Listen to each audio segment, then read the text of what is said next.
Okay then. All right. Well, good afternoon Oh, to everyone. oh, okay. So let me continue with our tradition. We put the countdown and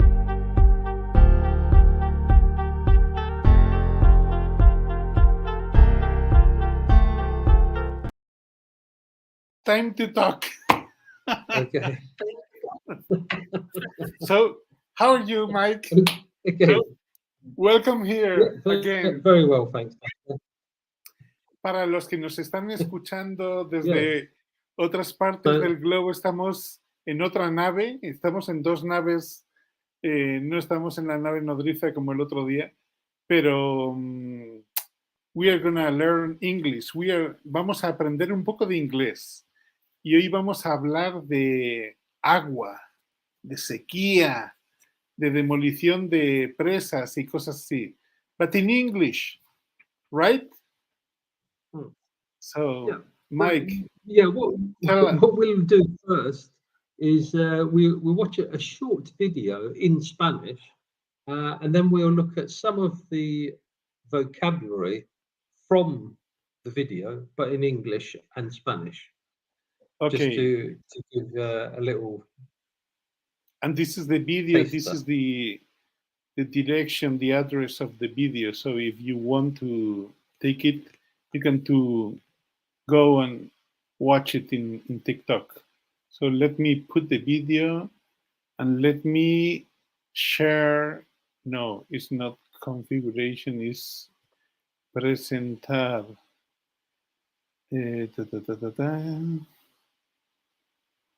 Ok.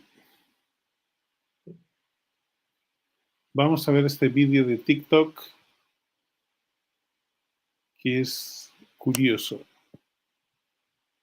Hola, Jarín, tú te encuentras en Teruel, en una de esas presas que todavía está, pero que se va a eliminar en unos meses. Claro, nos preguntamos, ¿algún interés detrás por destruirla? Desde luego, Ana, de hecho lo vamos a explicar al día, pero les voy a dar un dato. España lidera la destrucción de embalses y pantanos. De hecho, en los 2 últimos años hemos destruido ni más ni menos que 241 presas y embalses. El objetivo principal es, claro, que los ríos recuperen el curso natural, pero hay otros intereses creados. Nosotros nos hemos querido desplazar con nuestro dron de 4 al día, que están viendo imagen en directo, para mostrarles el caso de esta presa que están viendo, la presa de Toranes, en la provincia de Teruel. Y les decía que tiene los días contados porque es literal. Iberdrola estuvo explotándola hasta el 2018, cuando terminó esa concesión, y ahora el ministerio le ha obligado a pagar las costas de su demolición. 2018, cuando terminó esa concesión, y ahora el ministerio le ha obligado a pagar las costas de su demolición. Ahora, obviamente, es objeto de litigio entre las dos partes porque asume ese coste millonario de esa derrumbe. Los vecinos lo tienen claro. Ellos aseguran que era una fuente de energía limpia, que sí era rentable, aunque lleve desde 2018 parada, y sobre todo que su demolición podría suponer un daño letal para todo este paraje natural que están viendo en directo. Vean y enseguida hablamos con ellos. Es la presa de la discordia, la de los Toranes, en Teruel. Construida a mediados de los años 50 sobre el río Mijares, la presa tiene una capacidad de medio hectómetro cúbico, o lo que es lo mismo, 500 millones de litros de agua. El MITEC ordenó su demolición a Iberdrola, que ya no explota esta central desde 2018. La compañía dijo que no, que el gobierno debía asumir la millonada que cuesta. El 65% de los vecinos de aquí del Valle del Mijares están en contra de la demolición, pero los ecologistas advierten, de retirarla se podría regenerar el río. Por el agua, hombre, porque hay mucha tierra aquí, hay mucho de regadío. Entonces no se puede quitarla así como así, porque toda la gente que no le llegue el agua tiene que quedarse sin los huertos. Municipios como Olva, Alventosa, San Agustín luchan porque la presa se quede aquí. Sus regantes se benefician de sus aguas y les ayuda en la lucha contra los incendios. Había un incendio y ha podido los helicópteros coger agua de allí, y que es un bien para todo el mundo, no por destruir, para que el río tenga más agua para ir a parar a otro pantano. Pensar que dejan sin agua una cantidad de tierra que se queda lleno, se queda secano. Esa presa de Rebala ahora mismo pues repetía que la mayoría de la gente se quedaría sin regadío en lo que es el contorno del pueblo. Sería un abandono total de toda la agricultura para toda la gente. Ahora, ¿y por qué queréis que la presa siga aquí? Porque es rentable, porque lleva 75 años, porque está completamente naturalizada en el paisaje y porque el estudio que ha utilizado Confederación para decir que la tumbemos dice cosas muy interesantes. Dice, la maquinaria que hay ahí funciona, podría ser ponerse en explotación enseguida. Habría que hacer unas inversiones, pero son asumibles. Y además dice, el caudal ecológico va a aumentar, no sabemos cuál es, pero hasta 1 metro segundo, hasta un metro cúbico por segundo podría seguir siendo rentable. Y ahora tenemos ese metro. Entonces sigue siendo rentable. Le quería preguntar, gracias a él. Estamos arriba de la lista negra de países europeos que más pantanos ha destruido en menos tiempo. Mónica. Sí, es verdad. En plena sequía, España lidera la lista de países con más presas destruidas o desmontadas para recuperar el curso natural de los ríos. En los últimos 2 años hemos sido el país que más barreras fluviales ha derribado de toda Europa, más de 240. Solo en 2022, 133. Hablamos de presas, represas y azudes, que son muros generalmente más pequeños que una presa construidos en los ríos para reconducir el agua hacia un canal o hacia una acequia. Pues bien, se han destruido en todos estos puntos que van a ver, todas estas obstáculos fluviales, la mayoría, como ven, en el norte de España. Los datos son de un informe que muestra anualmente cuántas de estas infraestructuras se destruyen en cada país, y el liderazgo de España es incuestionable. Solo el año pasado se demolieron, como decimos, 133 de estas estructuras, muy por delante de estos países que ven: Suecia, Francia, Reino Unido, Austria, que siguen en el ranking, pero a mucha distancia de nosotros, Ana. Pues la verdad es que, en fin, a mí me ha llamado mucho la atención el número. Yo no sabía que se habían, que se habían destruido tantas presas en los últimos años. Y las la que nos pregunta es faltan. evidente. ¿Hay algún tipo de interés detrás? Bueno, el de la Unión Europea, que nos lo ha mandatado, y de hecho en junio va a salir una norma que va a ser de obligado cumplimiento. Yo no digo que no haya que hacerse, por supuesto, con todas las compensaciones, con todo el proceso. Son recomendaciones, ¿no? De momento, ¿no? Por de parte momento, de Europa, ¿no? sí. Yo creo que de momento sí. son Bueno, creo que hay recomendaciones. como 1.300 en toda Europa. Lo que se trata es de ir reconduciendo el caudal natural de los ríos para poder mantener, lo estamos viendo. Estamos hablando del cambio climático, estamos viendo el deterioro de los paisajes naturales, y esto, insisto, que hay que hacerlo respetando que tenemos que beber agua, por supuesto, el agua de boca, que tenemos que intentar mantener los cultivos adaptándolos en la medida que se pueda, pero que la crisis climática nos lleva a cambios de modo de vida, y este va a ser. Pero ¿cómo compaginamos todo eso? Claro, con la que pues está esa es la cayendo. cuestión, Claro, es hay que que compensar. es que es complicado. A ver, Porque, claro, estamos ante una ola de calor donde los expertos alertan efectivamente de que va a llegar a producirse de forma más reiterada. Estamos con una sequía donde la gente realmente está empezando ya a hacer restricciones porque no tiene agua. ¿Cómo se compagina todo que dice el Andaludo con lo que estamos viendo? Escuchaba a Moreno Bonilla que decía que Andalucía tiene reservas hídricas para aguantar un año y pico, si en el caso de que no llueva, ¿no? Y yo siempre me he preguntado por qué no se apuesta por la construcción de embalses, si los más importantes datan de la época franquista, ¿no? Y al ver ahora estas cifras, yo también me he quedado absolutamente sorprendido. O sea, ¿qué hacemos destruyendo embalses cuando teóricamente son infraestructuras muy necesarias y cada vez más, ¿no? Pero yo eso lo podría entender, pero es que el problema no creo que falten embalses. Okay. So, Mike. Okay, I think that's it. It's clear. Yeah, so from this, just to introduce it, this is from a program from the Spanish TV Channel 4, Canal 4. So they're talking about water shortages. So one thing which is very topical at the moment is sequía or drought.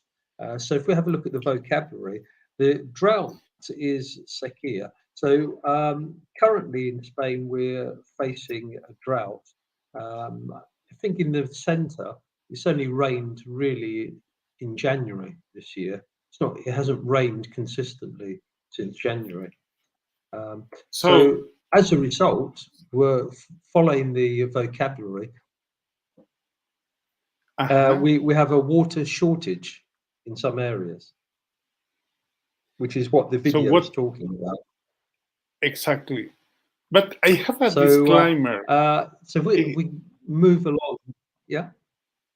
I have a disclaimer because I was talking with people working with water quality, and they were talking to me that all these water resources were not important to the water supply. But, and most of them, or majority, or all of them are subject to, I don't know, how do you say, concesión? That is a grant, a kind of grant about resources. So these concesiones are expired, are ended. Yes, so that's right.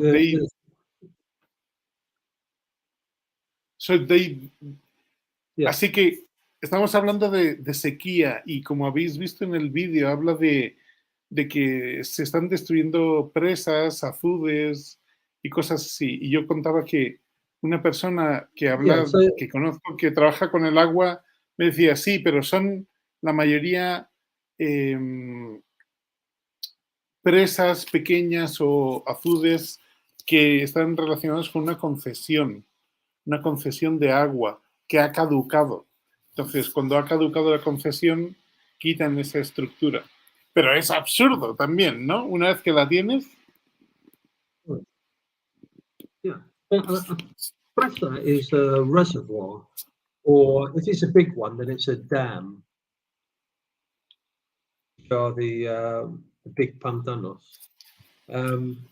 So yeah, in this current day and age where it's not raining in Spain, to demolish, I think the total now is nearly actually 300 in the last 3 years. That's how many we've demolished across the country. And obviously that's not going to be sustainable for farmers in particular. So if we have a look at our vocabulary, escasez is scarcity. So now there's a scarcity of water for farming, for crops, which are cultivos, and also for livestock, which is all of the, in particular, pigs are a very big part of livestock in Spain. Ganadería. Yes. Yeah. So the livestock is very much dependent on water. So cows, goats, pigs. Those are the three main livestocks in Spain. And in some manner, the livestock, the human livestock, also. Yes, that's right. Yeah, because if we don't have any crops, then we're going to have a problem. So. Wow, so we are having problems with the water supply. Supply is the suministro o abastecimiento. Yes. And what do you think is happening? Do you think it's a plan? Is a mere coincidence that European Union is talking us, you must destroy these facilities, or what's happening? ¿Qué crees que está pasando? ¿Es casualidad? ¿Es una conspiración? No. It's actually a European Union policy to they say to recover the natural flow of the water, but as a result of that, we're going to have scarcity of water. So that's not conserving the water, which is what we should be doing. So we have a problem now, but we'll have a problem next year because the farmers won't be able to grow. In fact, in Guadalajara, there was a big demonstration a couple of weeks ago by the farmers in the town, in Guadalajara town centre, with tractors, because farmers are suffering now. So if they're not able to grow now, then next year we're going to have less crops and less livestock. This is true. So, this is a problem. Entonces, en Guadalajara hubo protestas de agricultores con tractores, protestas por la falta de agua y el suministro de agua, y si no podían cultivar este año, el año siguiente habría menos cultivos. Y la gente no se da cuenta de la importancia de esto, porque al perder la libertad o la capacidad de producir tu propia comida, dependes del exterior. So, what of that things that are happening are depending... This could be a problem, because there is something now called... Well, yeah, there's something which is called, I don't know if you've heard of this, appeal.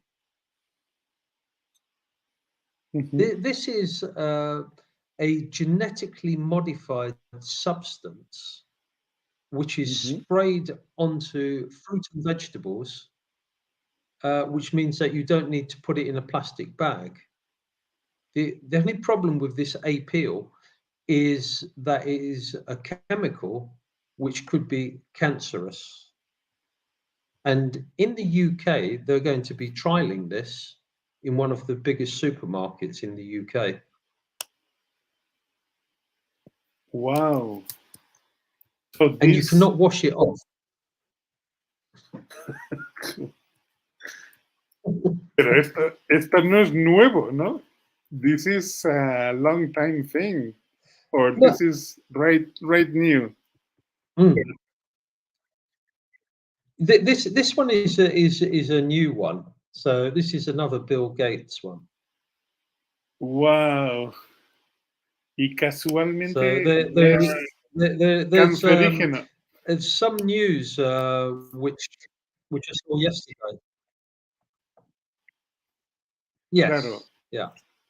And they say that it's really to make the fruit and vegetable last longer.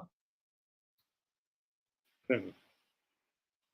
Pero tiene sentido, es normal, pero no de esta manera. So, not really. What can we do? Reduce. Well, not buy that product if it's there, but I have a feeling that all of the supermarkets will use this product. So yeah, we need to try and hopefully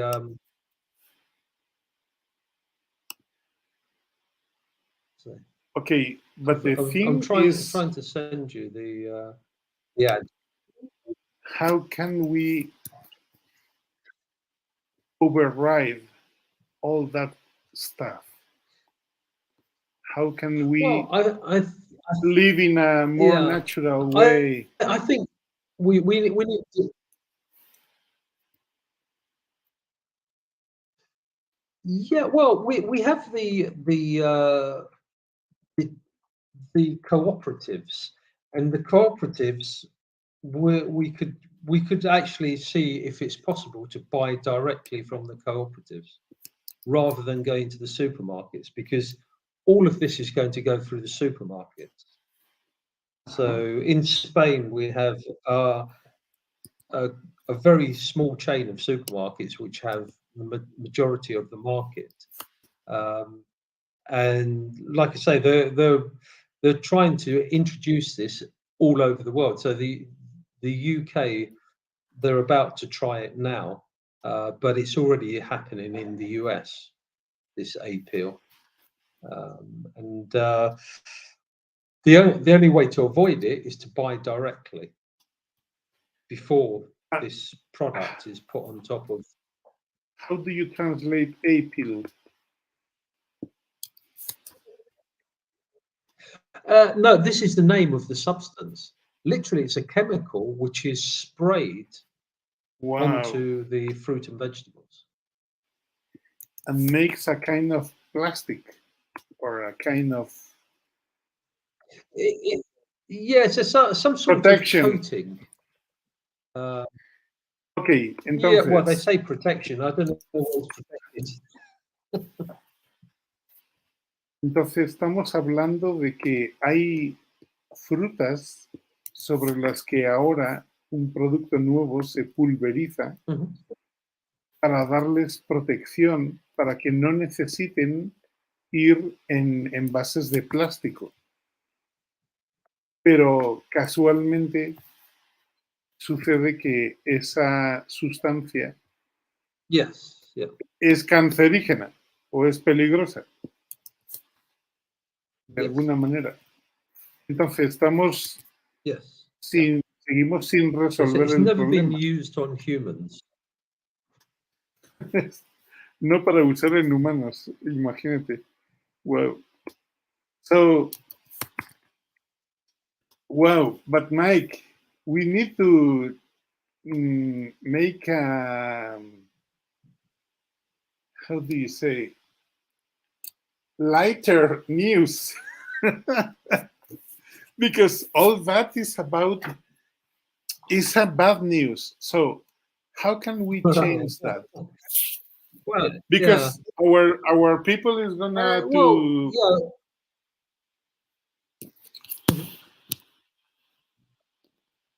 no, they are gonna leave.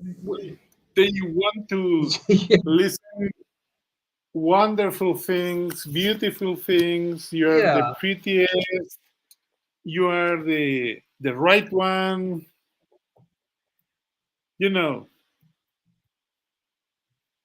Well, yeah, I think some of the things we need to do. We need to be a little bit more conscious when we buy things, so food in particular.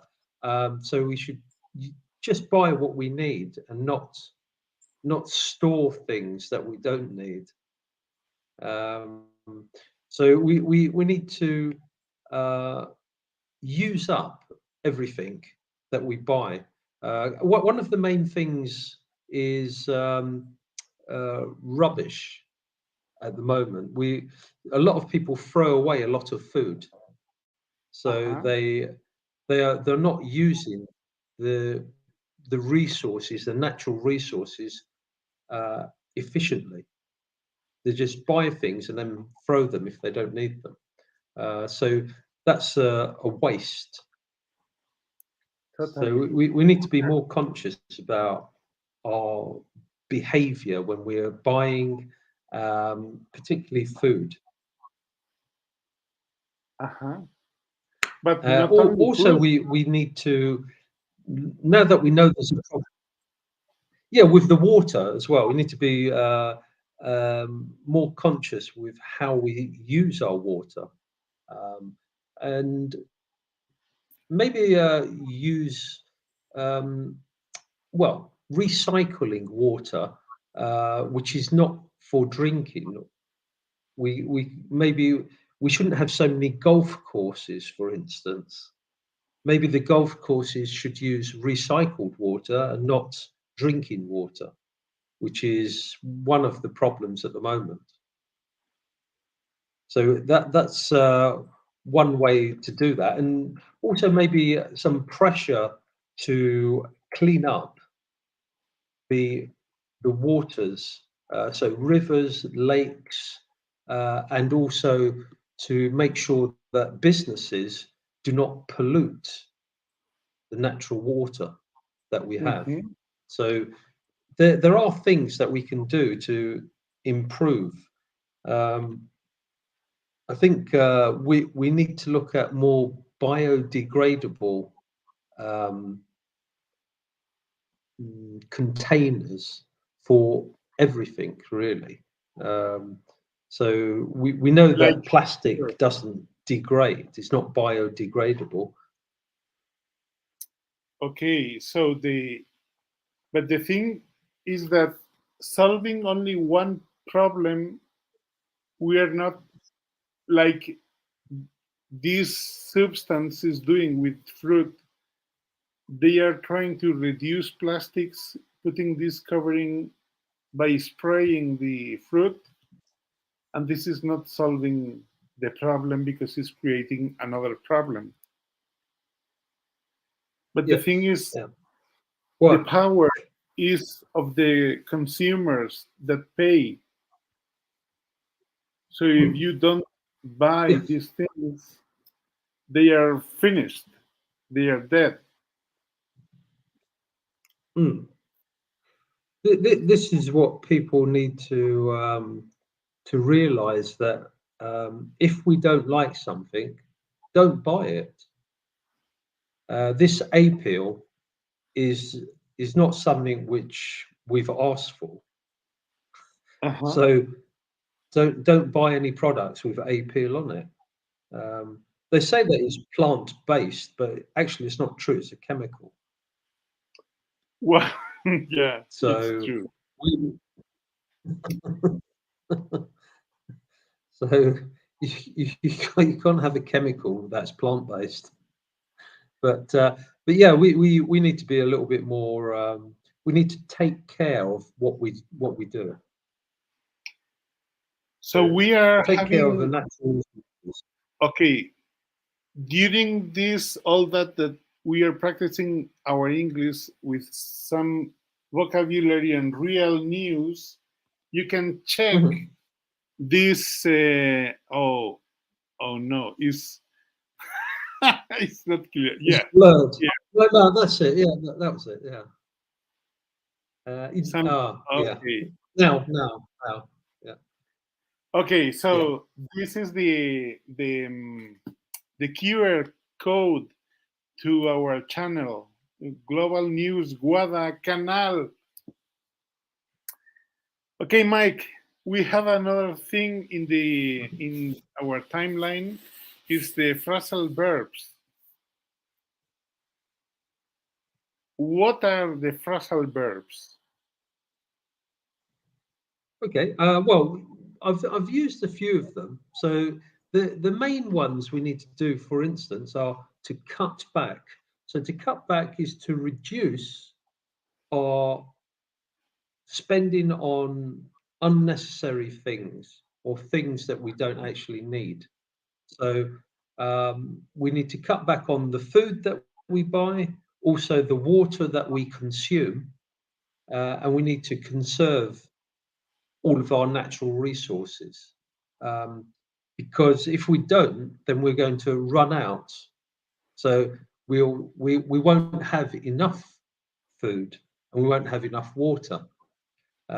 So reusing water would be a good idea, for instance, for golf courses, because they use a lot of water and they don't need to use drinking water. They can use recycled water.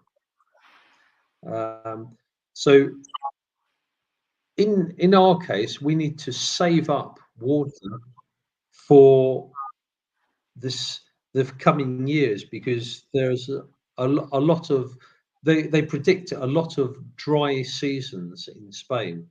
So we need to save up the water we have now. So probably destroying reservoirs is not a good idea. We maybe we should think a little bit more about not doing that and keeping the water supply as it is now. And also we need to clean up our water supply, because there are lots of contaminants in the water, in the rivers, the lakes, normally due to businesses. Okay, I am using late. the correct means. Okay, give me some time. So save up. Okay. And then turn off, like stop the water flowing from the faucet or Yeah, whatever we that's are right. Yeah. using. Use up Yeah. is like to finish. It's similar to run off, no? In some manner. Yeah. If we use up everything, then there's nothing left. So Okay. we need to actually save some of the water. Okay. Not get rid of it all.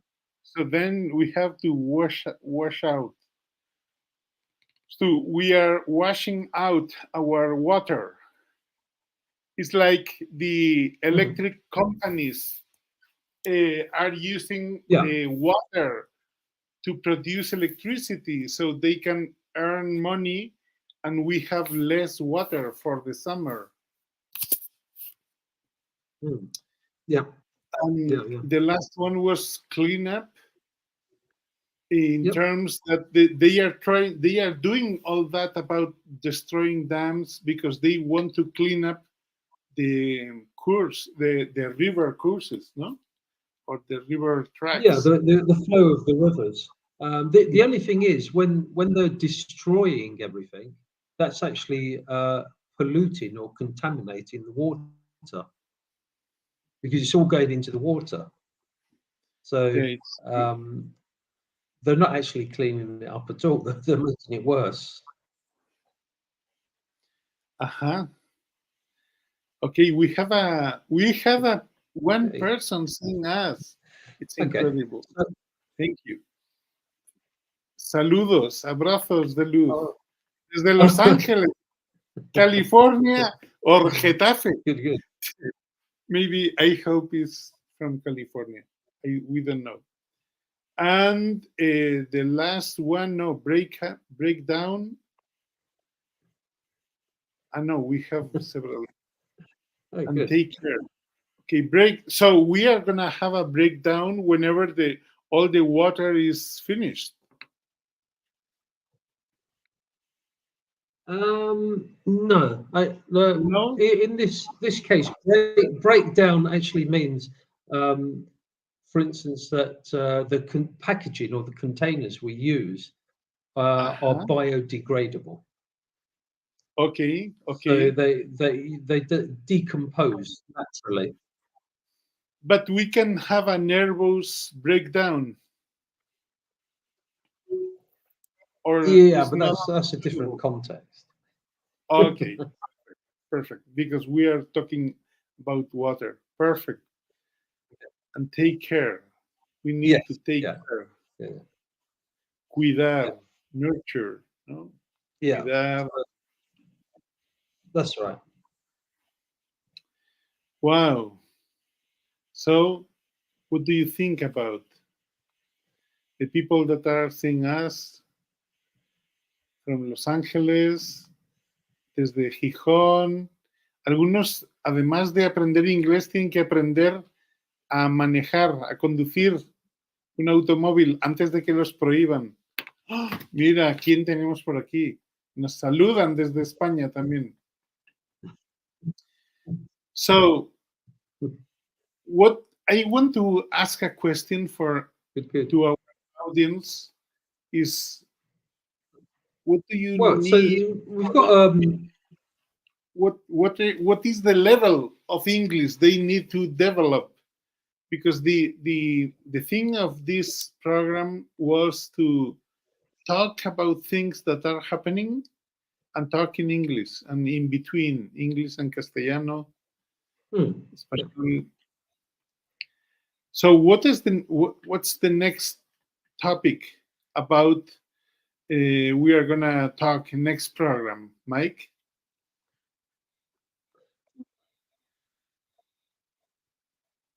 What do you think?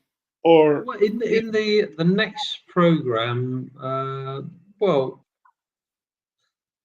I think we could have maybe a short clip on the coronation next week. Well, it's on Saturday, in fact, of oh my God, the King Charles III is going to be coronated.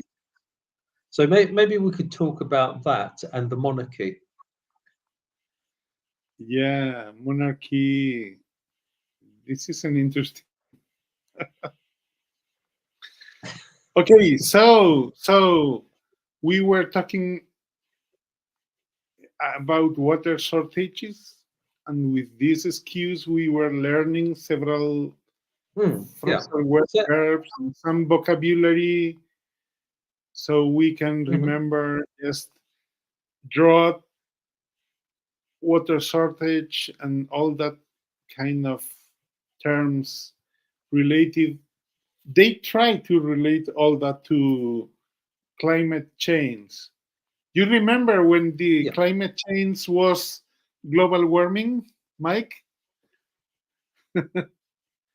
They were trying to offer us a global warming. It was not warm enough in some points, so they changed that. Okay. Some words to finish, or what do you think we can do now before we say goodbye to our audience? Well, just to think about you can think about water shortages in your own country and whether you've had any, and if so, how did it affect you? Okay. Okay. And try and use the new vocabulary and maybe write it down, because actually adults learn better by writing, not just by talking. So okay. You can use the vocabulary we've given you. Perfect. So we are going to have a program next week.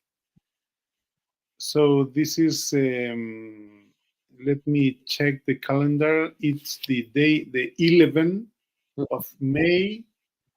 That is Thursday. About the same time, more or less.